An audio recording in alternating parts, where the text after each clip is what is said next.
Hello,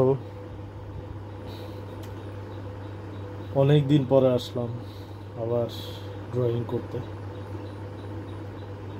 গত drawing আঁকছি 10 তারিখে, আজকে আসলাম 20 তারিখে।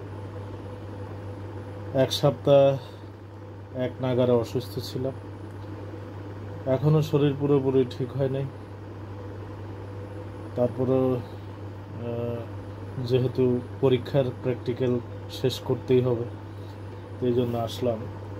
তো আজকের বিষয় হচ্ছে ফিগার ড্রয়িংয়ের মধ্যে 3টা অপশন আর কি। একটা হচ্ছে কাঠামো, ভারসাম্য, ছন্দ। তো কাঠামো আঁকা হয়েছে, আজকে আঁকবো ভারসাম্য। মানে সব জিনিসে একটা ব্যালেন্স বা ভারসাম্য লাগে। একটা জিনিস দাঁড়িয়ে থাকবে কিসের উপর দাঁড়িয়ে থাকবে? একটা ব্যালেন্সের উপরে। যদি ব্যালেন্সের মধ্যে হেরফের থাকে তাহলে কিন্তু সেটা বেশিক্ষণ দাঁড়িয়ে থাকতে পারবে না, বা যে যে অবস্থানে আছে, যে বিষয়টা যেভাবে রাখা হয়েছে সেটা সেখানে চিরস্থায়ীভাবে থাকবে না। মানে দীর্ঘ সময় ধরে সেটা স্টেবল থাকবে না, নড়চড় হতে পারে, পড়ে যেতে পারে, তারপরে হেলান দিয়ে যেতে পারে। হ্যাঁ, এরকম তো ব্যালেন্স বা ভারসাম্য হচ্ছে ওই বিষয়টাকে একটা স্থিতিশীলভাবে দাঁড় করিয়ে রাখা বা তার অবস্থানটা দৃঢ় করা, এটাই বোঝাচ্ছে আর কি। তো একই, এই যে ফিগারের কাঠামো আঁকলাম, এই কাঠামো দিয়ে কিন্তু আবার ভারসাম্যটাও কিন্তু বোঝানো যেতে পারে। অর্থাৎ ভারসাম্য বলতে যেটা এখানে হয়েছে, কাঠামো বোঝানো হয়েছে, একই ছবি দ্বারা কিন্তু ভারসাম্য বোঝানো যেতে পারত। মানে ভারসাম্য বলতে যেটা বোঝায়, একটু আগে বললাম যে একটা ফিগারের বা একটা মানুষের বা একটা বস্তুর যে অবস্থান, সে অবস্থানটা যেন সুদৃঢ় হয়। মানে দাঁড়ানোটা, বসাটা যেন স্থিতিশীল হয়, যাতে কোনো ওখানে গড়বড় না থাকে। মানে দেখা গেছে যাতে পড়ে গিয়ে, হেলে গিয়ে ওই জিনিসটা নষ্ট না হয়, বা মানুষ অ্যাক্সিডেন্ট না করে, বা তার কোনো ক্ষতি না হয়। তো এটাই ব্যালেন্স আর কি। আমরা এক জায়গায় বসলে বসলে ঠিকঠাক মতো যদি বসতে পারি, ব্যালেন্স মতো যদি বসতে পারি, তাহলে কিন্তু আমাদের বসাটা কিন্তু সুন্দর হবে। মানে বসার মধ্যে কোনো ঘাটতি থাকবে না। এই ঘাটতি না থাকাটাই আসলে ব্যালেন্স। দাঁড়িয়ে থাকার বেলাও তাই। তো দেখা গেছে এই বিষয়টা খুব বেশি জটিল কিছু না, এটা নিয়ে কথা এত লম্বা করার প্রয়োজন আছে বলে মনে করি না। তো মোটামুটি আপনারা দেখতে থাকেন।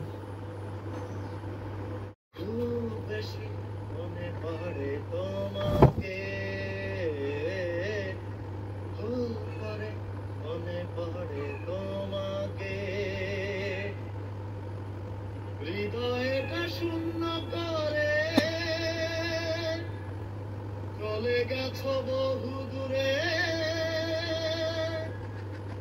ভুলতে পারিনি তবু তোমাকে খুব বেশি মনে পড়ে তোমাকে, ভুল করে মনে পড়ে তোমাকে।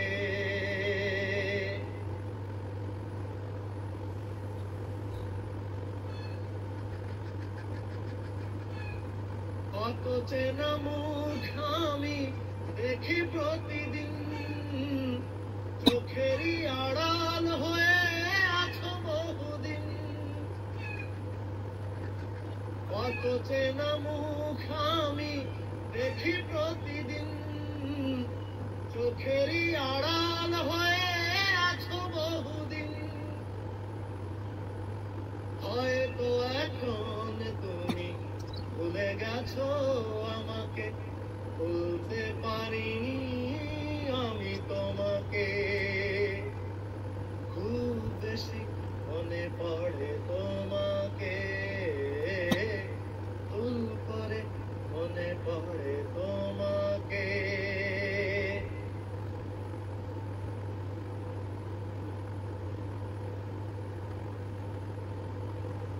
ভুল ভেঙে গেলে যদি আসো কোনোদিন, ফিরিয়ে দেব না তোমায় আমি সেই দিন।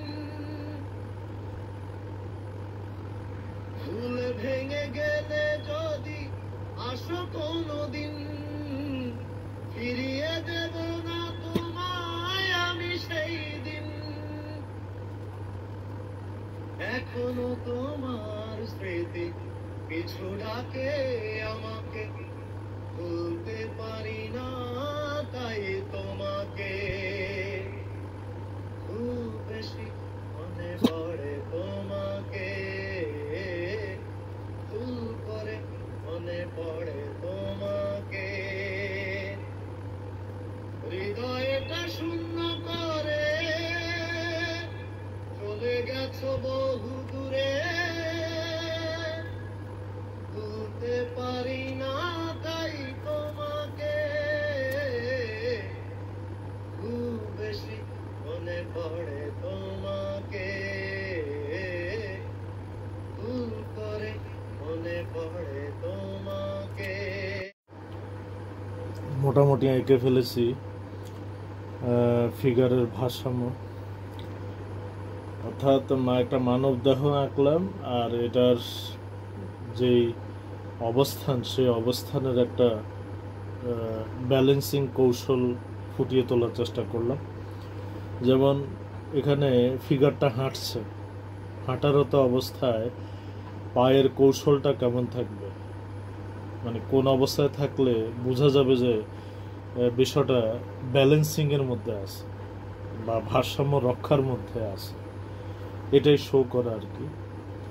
তো মোটামুটি আমি যতদূর ক্যাপচার করতে পারছি আমার মেধা মননে, সেটাই তুলে ধরার চেষ্টা করলাম। তা আপনারা এক পলক দেখেন শেষমেশ।